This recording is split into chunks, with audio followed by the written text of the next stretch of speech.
We are halfway through the school year. Which curriculum have I decided to stick with so far, and which have I kicked to the curb? Stay tuned to find out.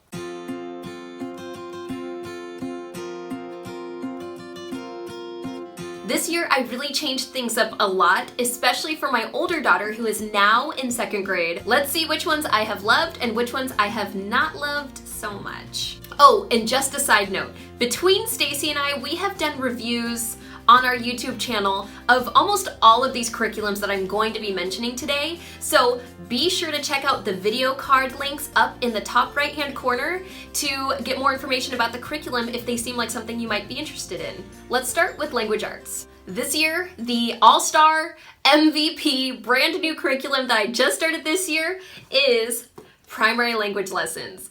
I love this curriculum. It is so cool. I just did a review of it last week, so go ahead and check that out. This is a really old curriculum. It's a language arts curriculum. It has all sorts of lessons and exercises in it, and my older daughter just loves it. It's really gotten her reading and writing independently, and I'm just such a fan. And it's also just like the cutest little book ever. I would say check this out if you can find a copy. It's actually pretty widely available, even though it is an old book. So this one is a keeper. Another curriculum that has been a home run for my older daughter is Beyond the Code. This is an extension of the phonics curriculum Explode the Code, and my older daughter just loves this one. Beyond the Code takes the phonics concepts taught in Explode the Code a little bit further by actually having the child read passages at a time and respond to them, but it's not like your typical reading comprehension, boring questions. It's like little activities that are fun for kids. And we are going through this super fast, so we'll probably be in book 2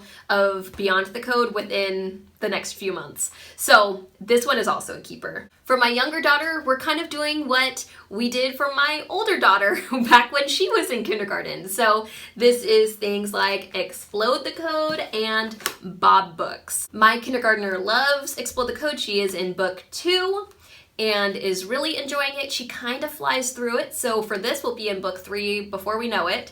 And then with Bob books, she just loves having like the little challenge of choosing a book that she has never read before and reading the whole thing and feeling really accomplished. So that's kind of the power of Bob books, is just making kids feel really empowered and confident in their reading skills. And she loves this. She thinks the stories and the pictures are super silly, and basically all I can ask for is something that encourages her to read, and she loves picking these up. Let's move on to math. For math, if you have followed this channel at all, you know Stacey and I are diehard primary mathematics fans. My 2nd grader is in book 2A and my kindergartner is in book 1A.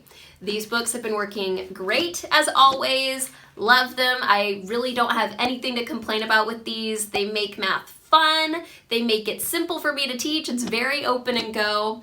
And yeah, I don't know what else to say about this. Whenever I do these curriculum updates, I'm kind of like, what am I going to say about math that's going to be different than last time? But really though, this is like an ace in the hole type of curriculum. Super easy, super good. Love it. And it's an affordable option. So keep this in mind if you're looking for something new for math, if maybe whatever you're using isn't working out. It's time to talk about science.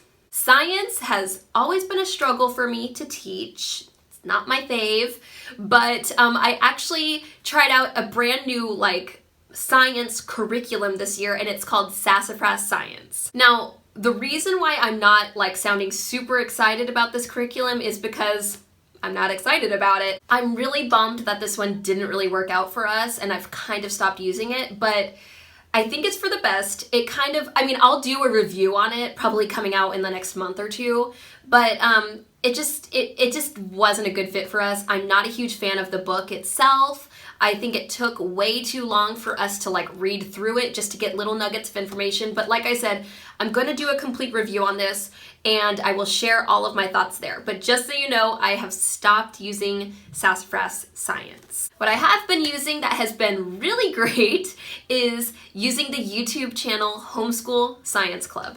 So Stacey and I have actually had the pleasure of interviewing John Stanton, who started Homeschool Science Club, on our podcast, Learning for Life, which I'll link to below.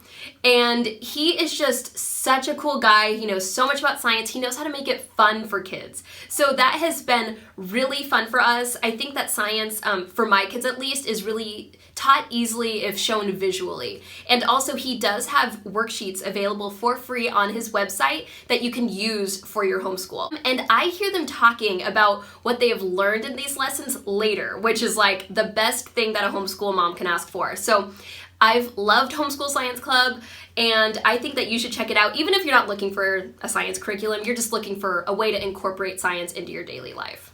Time to talk about history. Since the beginning, we have used Story of the World. Now we're in volume 2 and enjoying it just as much. So this is the curriculum I do kind of on the weekends when I have a little more time. We usually knock out about, 2 or 3 chapters at once. And as always, my kids love this. I love it, easy to use, so we're sticking with this one. And always, I always talk about this, Our Island Story. It's a massive book. We're still getting through it. This is a history of England for boys and girls. I love this book. It's part of the Ambleside Online curriculum.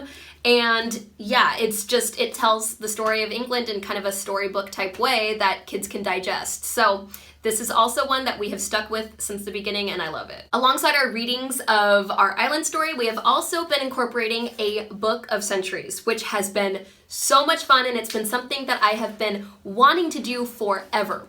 So this is actually by our friends at Living Book Press. So basically how a book of centuries works, just really quick, is each page is kind of designated towards a certain span of years, and then you write in times or periods in history that correspond with those years so that your children have a physical representation of when certain events in history happened. Highly recommend this if you're struggling with teaching history or your children are kind of struggling with like grasping when things in history happened. So, and this is also just really fun. You can put like family members' birthdays in here. You can put like, different random events that are important to you. Maybe when a sports team was founded, something like that. You can throw it all in here and it's really fun to look at. Also by our friends at Living Book Press, I bought this copy of Home Geography. This has really simple geography lessons in it. So this is things like teaching north, south, east, west, or teaching kids how to like navigate via the position of the sun or the stars. So my kids love this. It's like been really enhancing our nature study time.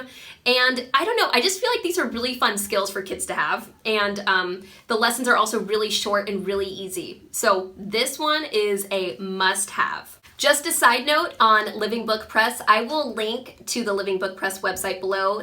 Anthony Cofield, the founder of Living Book Press, is actually someone else we interviewed for the podcast. I wasn't expecting to plug our podcast this much, guys. He is really great, and he's from Australia, and he prints these books, and his books are like seriously the most beautiful copies of a lot of these old classic books. So I will leave a link to his website below. So yeah, that about wraps it up for me. This has been a surprisingly successful curriculum year for us, which I was not expecting at all. I'm thrilled that it was easy because I think I needed that kind of break in my life right now, and it's been a really straightforward homeschool year for us, which is always a gift. Which new curriculum that you started this year are you loving? Let me know in the comments below. And don't forget to like and subscribe to see more videos just like this one. See you next time.